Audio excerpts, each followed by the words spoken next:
But this is a really powerful transformational moon, and it's going to be important to be mindful of what you're thinking and what you're feeling, because there's a lot of power to manifest consciously or unconsciously in whatever's going on in your inner world.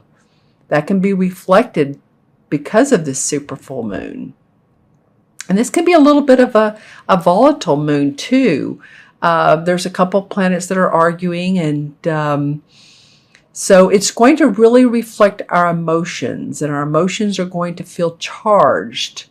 So try, stay on the positive path. I'm not saying it's doom and gloom at all. It's again about transformation. So one minute we may feel, way up, and then the next minute, you may feel a little bit down. But this is about pushing through that. This is about pushing through your discomfort zone. So in other words, for example, say you haven't exercised in a while, you got off the tracks and you just took a break from it for some reason or another, and you start to either walk or run again, and it's a little bit painful the first couple days of the first week, or two, you want to build up your muscle to make your bones healthy and to look good, and your physique to look good, and it's just like, oh wow, I'm feeling sore. But then you start to see the fruits of your labor. You start to see your physique looking nice. Your posture's getting better. You want to eat healthier foods. You may want to eat a little bit more food or not, but just burning up those calories can do that. But it's good if the intentions are good of making you making your body healthier. So that's what this is about. This is about pushing yourself through that discomfort and staying on the positive path, thinking positively, because positive attracts positive more than negative attracts negative. But, you just don't want to get in that place. You want to get through this little hiccup and have a good rest of the month. So let's pull some cards and see what's in store for Aries. Wow, that card has come up. All right. Okay, Aries. Well, this is interesting because this Nine of Chalices that came up, it felt like, is it reverse or not reverse? So I'm going to talk about it both ways, because this could go either way for you, depending on who you are and what's going on in your life. And remember, this particular reading is for Aries, Sun, Moon, or Rising. Make sure and watch your Moon and Rising signs as well. That always gives additional information and insight. So let's talk about the Nine of Chalices coming up straight up. As you can see, I have this rubber band around my wrist. The Nine of Chalices talks about our emotions being in a great place, really feeling good and lighthearted. And as you can see, she has a good positive look on her face, and my puppy is whining, so he's involved in this as well. But also she's feeling very intuitive. Her emotions and her intuition, she's used those together to get to a place in her life where her home is happy. You can see the cups on the fireplace are there. They're of all different varieties, shapes, colors, forms. So she's had a lot of experiences to get her to the point of feeling good about where she is in life. So you could be that Aries. And as you can see, there's fire behind her, and the fire denotes a fire sign. So this could very well be that you're feeling inspired about your life. You're feeling good emotionally. When it comes up in reverse, for those of you who, this could be the full moon, because when I look at it in reverse, look at that ball. Look how it looks so full and round. Oh, that's interesting. Okay, so I'm looking at this. Okay, so when you look at it this way, it looks like she has her hand on the moon and her other hand lying beneath it. And again, my puppy wants to talk during this. So she has, interesting, I still feel like she has the moon in her grasp. You guys may have some situations occur that you need to push again through, like I was saying at the beginning of the reading.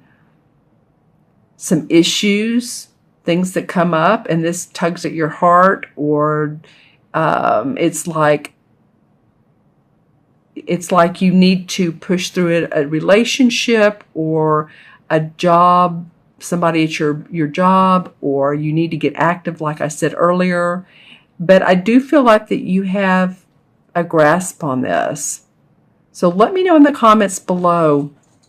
It does look like, though, if you're looking at this, that she does have the full moon in her hands, but this ball is really has an effect on her and the people around her. And this, of course, could be a man or a woman. So I'm not just talking to you female Aries. I'm talking to the males as well. When I say she, it's just because it depicts a she in the card.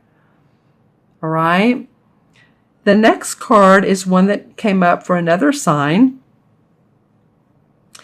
And this is the Temperance card in traditional tarot.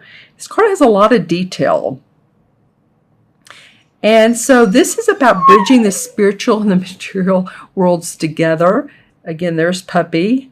Some videos he likes to talk, and this in particular is one. And interestingly enough, this card indicates someone who is good in social skills, very communicative, and also has some great ideas at work that you can share with other people, and it will benefit not only yourself, sorry about that, he just wants to talk, and others around you.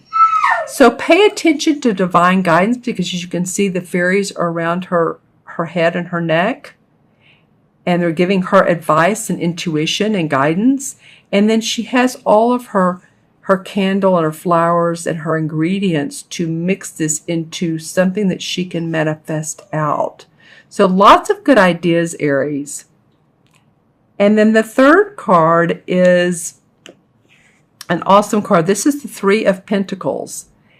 And this is about your money, your property, your finances, and coming out of training. Some of you may have been with a company that there has been training, or you started with a new company. This isn't completely new to you, but it is new beginnings. It's enhancing or embellishing what you're already doing, or it's giving you another way to make money. And these two cards face each other. And I always look at that. So I'm seeing she's manifesting what she wants, what she divinely wants. And it's coming to fruition. So by the end of October, you guys, I feel like you're going to be feeling pretty good about new promises in work. Some of you offered new positions because of training. You get out of training and you're divinely inspired. So let's see what cards come up. Well, this is interesting. These came up in reverse. The Three of Swords in reverse. So this is about heartbreak, but you're getting past that. And the Page of Cups, this is in reverse. So you've gotten past your emotions. Now you're ready to enhance and embellish your skills. This is about new emotions, about new ideas that you love. And it came up in reverse. Both of them did. So I feel like this could also be, too, that there was a little bit of heartbreak, or it could go along with this card that you needed to get past. Any relationships that didn't work out. You know, Jupiter is in Libra right now, so it is a lot about relationships, whether they work out or whether they don't. But if one fell by the wayside, then it's, you know, a lot of times it can be for our highest good. So I'm going to pull one more card for this Three of Pentacles and see what this is about. Well, new inspiration. Ace of Rods came up, of course. I mean, you're newly inspired. So that feels good. Creative projects that come up, new ventures, partnerships are in the making for you. So just watch out for those. So I'm going to add these up for you, Aries. This is the 9, and 14 is 23, and 3 is 26, 2 and 6 is 8. 8 is about bridging the spiritual and the material together. So it is about tuning into your intuition, tuning into your perceptions and your instincts, and manifesting. So this feels like it's the anchor card of the month.